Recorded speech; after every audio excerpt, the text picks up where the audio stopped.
বিশ্ব ইজতেমা ময়দানে আছেন আমাদের সহকর্মীরা। ময়দানে আছেন সহকর্মী মাসুদ সুমন ও নাজমুল হুদা। শুরুতে যাচ্ছি মাসুদ সুমনের কাছে। সুমন, ইজতেমা ময়দানে দেশের বৃহত্তম জুমার নামাজ আদায় করলেন মুসল্লিরা, এরপর কি আয়োজন রয়েছে, এখন কি দেখছেন?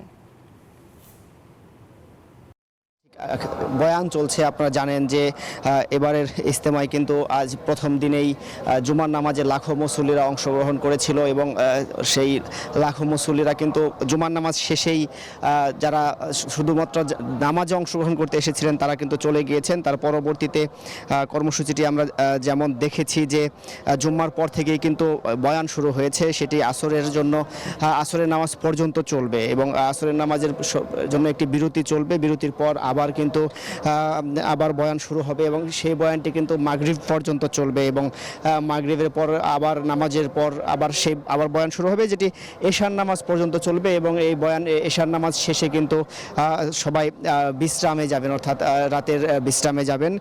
ফলে এখন বয়ান শুনছেন যারা ইজতেমায় এসেছেন, যেসব মুসল্লিরা এখানে অবস্থান করছেন তাদের উদ্দেশ্যে কিন্তু বয়ান শুরু হয়েছে। আমরা যেমনটি শুনেছি বয়ানে, যেমন এখানে যারা আছেন তাদের ভেতরে ইমানি চেতনা এবং আমলের স্পৃহা জাগ্রত করতে কিন্তু কোরআন ও হাদিসের আলোকে কথা বলা হচ্ছে। দুনিয়াবি বান্দাদের আল্লাহমুখী করতে পাশাপাশি সেখানে আরও গুরুগম্ভীর ভাষায় মহান আল্লাহ তাআলার কিন্তু বরত্ব এবং মহিমা বর্ণনা করা হচ্ছে।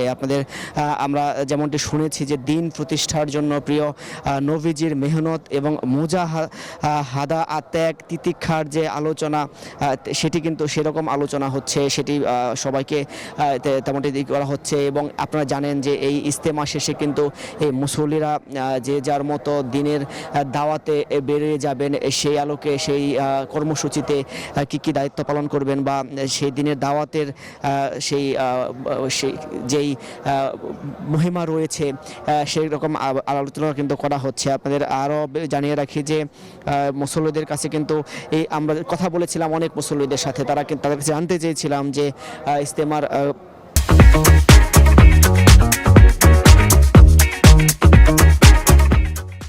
গুরুত্ব বা ইজতেমার ফজিলত সম্পর্কে তারা আমাদের যেমনটি জানিয়েছেন।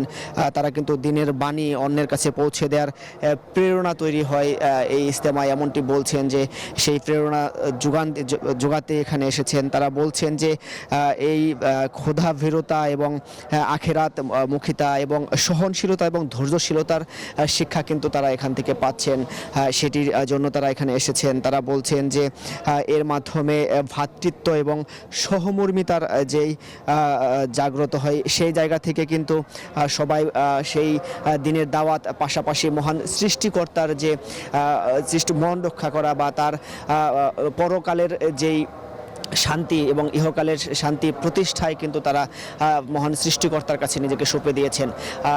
এই ছিল আমার কাছে সর্বশেষ। সুমন, আপনাকে ধন্যবাদ। দর্শক, ইজতেমা ময়দানের অপর প্রান্তে রয়েছেন আমাদের সহকর্মী নাজমুল হুদা। আমরা সরাসরি যুক্ত হব এখন তার সাথে। নাজমুল, জুমার নামাজ তো শেষ হয়েছে, এখন ওইখানকার কি পরিস্থিতি দেখছেন?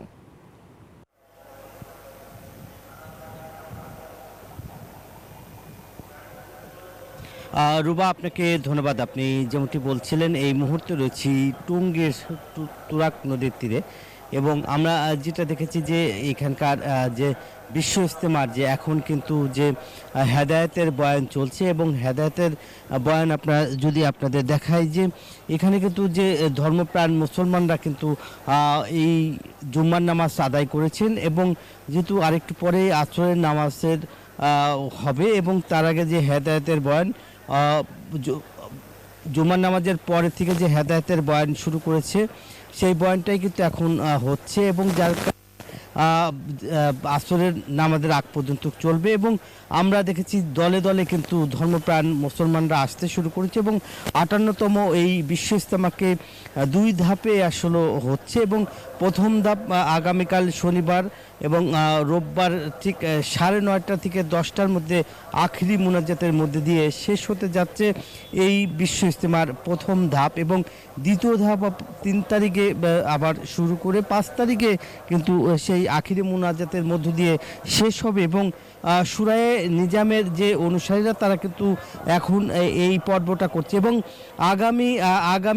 আগামী 14 তারিখে হচ্ছে সাতপন্থীদের যে প্রোগ্রামটি হওয়ার কথা বিশ্ব ইজতেমার, সেটার মধ্য দিয়ে কিন্তু এই বছরের যে 58তম যে বিশ্ব ইজতেমা সেটা কিন্তু শেষ হবে। এই ছিল বিশ্ব ইজতেমার সর্বশেষ খবর। ফিরে যাচ্ছি স্টুডিওতে। রুবা। নাজমুল, আপনাকে ধন্যবাদ।